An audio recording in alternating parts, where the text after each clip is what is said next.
Rizky Prayoga, 15 tahun, warga Jalan Tegal, Binangun, Lorong Talang Petai, Kecamatan Pelaju, Palembang telah kehilangan satu unit handphone merek Samsung A14 miliknya usai ditodong oleh pelaku tak dikenal.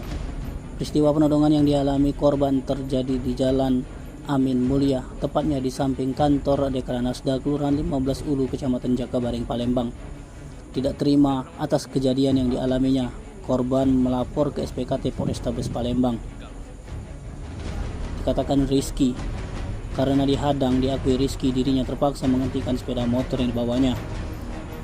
Masih dikatakan Rizky, saat kejadian tersebut ia juga melihat salah satu pelaku lainnya mengeluarkan sesuatu yang diduga senjata api.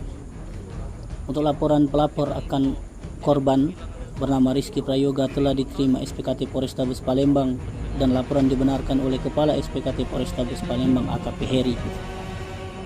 Siapa nama? Rizky. Rizky. Coba dicerita ke Cak Mano bisa dibegal bang. Aku balik dari tempat kawan aku, Pak. Jam 2 aku lewat Mulia Amin, Pak. Amin Mulia. Aku dicadangnya, Pak. Cadang langsung ditarik, langsung ditempel ke pecing, Pak. Oh, pistol. Iya. Pakai senpi. Berapa? Yang 2 deh, Pak. Yang 2. Kita dua. Iya. Jadi apa tuh kehilangan itu? HP, Pak. HP, motor? Motor tak dimbeknya, Pak. Oh, udah sempat ngebek motor dia. Iya. Itu kejadian jam 2 itu kamu dari mana? Dari tempat kawan, Pak. Iya, dari tempat kawan tuh ngapa main apa udah mana? Main, Pak. Habis dari main. Iya, duduk. Nggak sadar apa gitu tuh lah, jam 2 itu lewat tempat rawan aja tuh.